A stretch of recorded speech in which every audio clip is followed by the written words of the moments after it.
The following is a presentation of the Eagles Sports Network.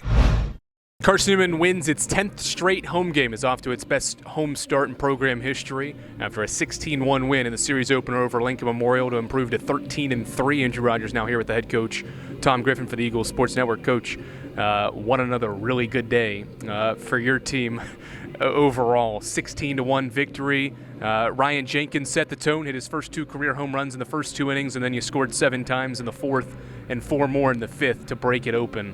What do you like most about how your team's played at home this year and really did so in today's game? I love the way we played. I wish someone would have helped our trainer out instead of sitting on their phones over here.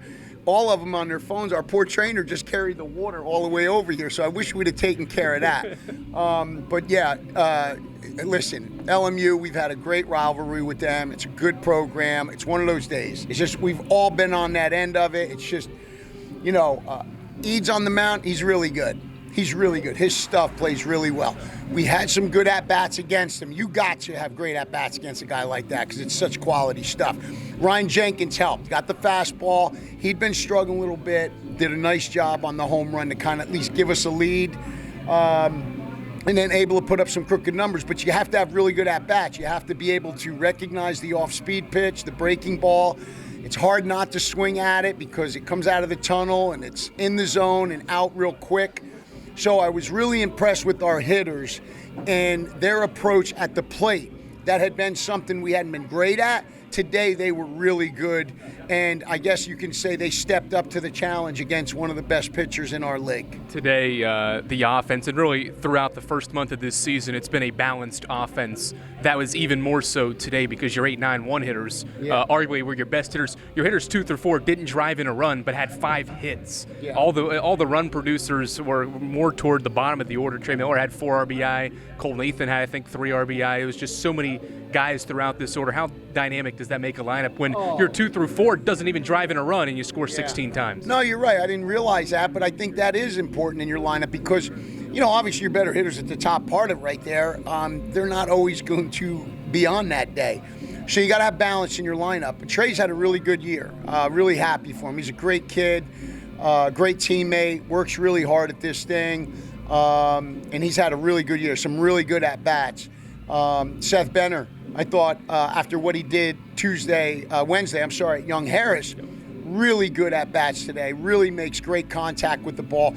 He's one of those guys where, like when you do drills and you're in BP and stuff, he's awful. I mean, it just ain't pretty. But you put him in a game with a pitcher on the mound and it's live action, and there's some guys it just clicks for. He's one of those guys. And so he's had some really good at-bats. And, we're very fortunate. That's what you want to see, is to have that balance. Can you hit and run? Can you bunt? Can you play for a crooked number? Today was one of those days we could do some of that. Another big theme, obviously a good offensive output, but scored 4 runs or more in 3 different innings to have those crooked numbers. You've done that 16 times now this season. Your opponent has never scored 4 runs or more in one specific inning through the first 15 games or first 16 games. Now, why has your offense been able to do that so often in the first month of the year, but also for your pitchers to not allow other teams to have crooked numbers as well? As we've said before, Coach White, Coach Sofield have done a really good job in developing our guys. I always say this, maybe because I talked with him today. Coach Tingle, I think, laid a great found work for our young pitchers, Higgins and Angel and the other guys. But I thought Jason's done a great job with this staff, with Sofield, and there's a confidence level. And we talked about this, man. When we're confident on the box, out in the field, on the mound, that's half the battle, man. It's so important to believe in yourself and to believe in your teammates. Spencer Williams, I think, has done a really good job with our club. Luke Goforth, we talked about him yesterday. One unselfish player. He's one of these guys who, he's been here 5 years. It's a legacy. His brother was one of the best players we've had in our program. He doesn't get a lot of opportunities. We use him defensively. He's the guy bringing their stuff out to him at third base. He brings their gloves and everything to him. He's in here like, hey, I think I see this on this pitcher.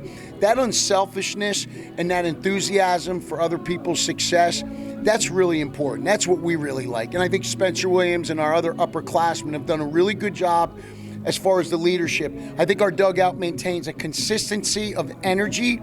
It's not like over the top. It's very positive, directed towards our players, nothing directed towards the other team. And so it's a good environment to come to work to every day when we come to train, because I think that's the way they've carried themselves on the field and off the field. We talked about a lot of hitters, mentioned Trey Miller's 3-hit, 4 RBI day. I want to talk about Ryan Jenkins, though. Hit his first 2 career home runs in the first 2 innings, and both hit the top of the wall to leave the yard and left. What did you like about that, and to see him have that moment? Yeah, he thinks he's struggling, right? You look at the numbers, and I'm struggling. He's not struggling. He's a good hitter. Good hitters hit. What you got to do is you got to be patient. You don't try to chase rabbit holes and go down these different areas of what's wrong. Most of the time we struggle hitting, it's 2 things. It's rhythm and timing. And then it has to be a pitch selection. We swing at pitches that aren't able to be hit well. And we just got to get our rhythm, timing, and choose good pitches. And more times than not, good hitters, it'll all even out.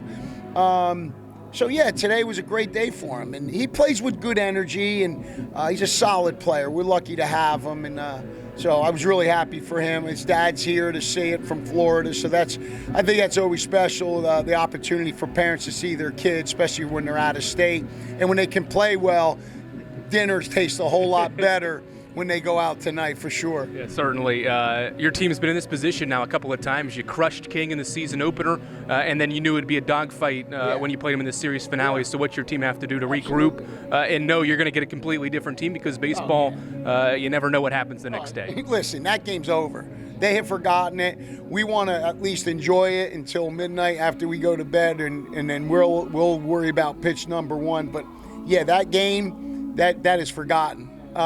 It's the next game. They're going to come out. They got a chance, just like what happened with us last week at Newberry. This league is very competitive. Coach and his staff will have those guys ready to rock and roll tomorrow. It'll be a very competitive series, as it always is. So we're looking forward to that challenge, but we are going to enjoy it here today. All right, Coach, congrats on leading your team to the best home start in the program's modern history. Good luck tomorrow in the doubleheader. Thank you. Appreciate all you do, brother. That's the head coach, Tom Griffin. I'm Andrew Rogers here on the Eagles Sports Network.